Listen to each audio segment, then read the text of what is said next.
बाद आपकी जिंदगी को बदल के रख दे, ये तो कोई नहीं चाहता। तो चलिए हर बार की तरह इस बार भी इस वीडियो को एक मजेदार कहानी के साथ शुरुआत करते हैं। स्कूल का आखिरी दिन था। सारे बच्चे आपस में रो रहे थे, कुछ अपने दोस्तों के साथ पार्टी कर रहे थे कि आज के बाद स्कूल खत्म हो जाएगा, हम एक नई जिंदगी शुरुआत करेंगे और ये पल सब मेमोरी बन के रह जाएगा। कुछ तो इतना कह रहे थे कि आज के बाद शायद हम कभी दोबारा मिले ही नहीं, क्योंकि सबको अलग अलग कॉलेज में पढ़ाई करने के लिए अलग अलग शहर कोई चला जाएगा, कोई अपनी जिंदगी अपनी तरह से जिएगा। क्लास में सबने साथ में पढ़ाई करी थी, हर एक चीज साथ में एंजॉय किया था। क्लास के एक लेक्चर को, एक दिन को उन्हें साथ में जिया था, इसीलिए उस पल को बड़े खुशनुमा अंदाज से जीना चाहते थे।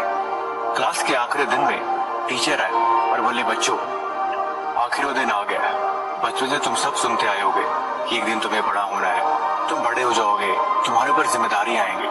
मुझे ऐसा लगता है कि आज वो दिन आ गया है। आज इस स्कूल से तुम्हारा आखिरी दिन है। आज ये स्कूल, ये क्लास, ये वक्त, ये घड़ी, हर चीज आखिरी है, क्योंकि आज के बाद तुम इस पल को कभी नहीं जी सकते। इसीलिए मैं तुम सबसे एक सवाल पूछना चाहता हूँ। क्लास के सारे बच्चे बहुत नर्वस थे, लेकिन टीचर ने पूछा कि मेरे हाथ में 500 का नोट है। मैं आप सबसे पूछना चाहता हूँ कि अगर ये 500 रुपए मैं आप सब में से किसी एक को दे दूं, तो आप इस पैसों को क्या खर्च करोगे? सामने से एक लड़के ने हाथ ऊपर किया और बताया कि मैं इन पैसों से अपने नए कॉलेज के लिए कॉपी, किताबें और पेन पेंसिल खरीदूंगा। लगभग हर एक क्लास के बच्चे से टीचर ने ही सवाल किया। सबने अपनी अपनी इच्छाएं बताई। किसी ने कुछ बोला, किसी ने कुछ बोला, किसी ने खिलौने बोला, तो हर किसी ने अपना अपना जवाब अपने अपने हिसाब से दिया। आखिरकार क्लास के आखिरी बेंच पे एक लड़का बैठा जो बहुत ही मायूस था। टीचर ने आखिर में उससे पूछा कि हाँ भाई, तुमने जवाब नहीं दिया, तुम बताओ कि अगर ये तुम्हें मैं 500 रुपए दूं, तो तुम इन पैसों से क्या खरीदोगे? उसने बोला कि सर, दरअसल अगर ये पैसे मुझे मिल जाए तो मैं अपने माँ के लिए चश्मा खरीदूंगा। टीचर थोड़ा सहम गए, लेकिन बोले, मैं तुम्हें अपने लिए पूछ रहा हूँ। माँ के लिए चश्मा तो तुम्हारे पिताजी भी खरीद सकते हैं, कोई भी चश्मा खरीद सकता है। इसीलिए तुम मुझे सिर्फ इतना जवाब दो कि इन पैसों का तुम अपने लिए क्या खरीदोगे? उस लड़के ने फिर से वही जवाब दिया कि सर, अगर कुछ भी हो जाए, लेकिन मैं इन पैसों से माँ का चश्मा ही खरीदूंगा। टीचर ने पूछा, आखिर क्यों? उसने जवाब दिया कि दरअसल मेरे पिताजी ने, हम और हमारी माँ दोनों अकेले रहते हैं, इसीलिए उनका कोई नहीं है और मुझे हर हाल में चश्मा खरीदने के अलावा कोई और ऑप्शन नहीं है, क्योंकि उनकी आंखें बड़ी कमजोर है, जिसकी वजह से न तो मुझे पढ़ा पाती है और न ही उसे से खाना बना पाती है, और उसके पास पैसे भी नहीं है।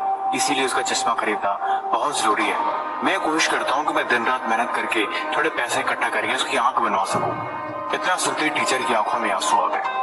उसने उस लड़की को अपने पास बुलाया और बोला, ठीक है, तुम ये 500 रुपए का नोट लेके जाओ, लेकिन ये तुम्हें ऐसे गिफ्ट में नहीं दे रहा हूँ। ये पैसे तुम्हारे मेरे ऊपर उधार है। तुम इन पैसों को तब मुझे लौटाना जब तुम कामयाब बन जाना। जब तुम्हारे पास इससे ज्यादा पैसे हो, तब तुम्हें मुझे पैसे जरूर लौटा के देना। लेकिन मैं तुम्हें दे रहा हूँ, तुम मुझसे वादा करो कि तुम मुझे कामयाब होकर दिखाओगे और तुम अपनी हर एक ख्वाहिश पूरी करके दिखाओगे।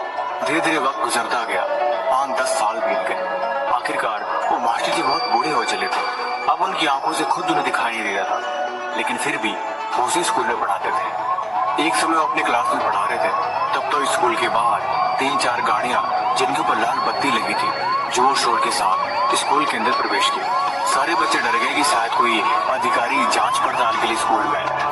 तब तक वो गाड़ी रुकी और उस गाड़ी से एक इंसान उतरा। उसने मास्टर जी की क्लास के बारे में पूछा और मास्टर जी के पास जाके उनके पैर को छुआ।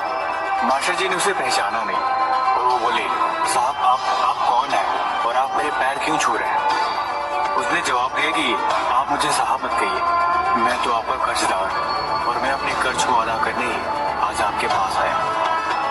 वो टीचर सहम से गए, आप मेरे कर्जदार, ये कैसे हो सकता है?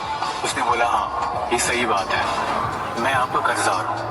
आज के 12 साल पहले आपने मुझे 500 रुपये उधार दिया था और मैंने आपसे वादा किया था कि मैं ये पैसे आपको कामयाब होने के बाद ही लौटाऊंगा। तो आज मैं कामयाब हूँ, तो इसीलिए मैं आपके पैसे वापस करने आया हूँ। उस टीचर को सारी बात याद आ गई और उन्होंने उस लड़की को गले से लगा लिया और सारी क्लास को इस सफलता की कहानी सुनाई। ये बात सच है, हर इंसान को जीवन में समय के साथ बदलना ही पड़ता है और बदलना जरूरी भी है, क्योंकि जो समय के साथ नहीं बदलते, दरअसल वो अपनी जिंदगी में कभी बदलाव कर ही नहीं सकते। 2023 खत्म होने वाला है, 2024 आने वाला है, इसीलिए अभी वक्त है, खुद को बदल दो, अभी देर नहीं हुई है। इसकी शुरुआत हमेशा सुबह से करते हैं। मैं आपको सुबह के 3 या 4 बजे उठने को नहीं बोलूंगा, लेकिन कम से कम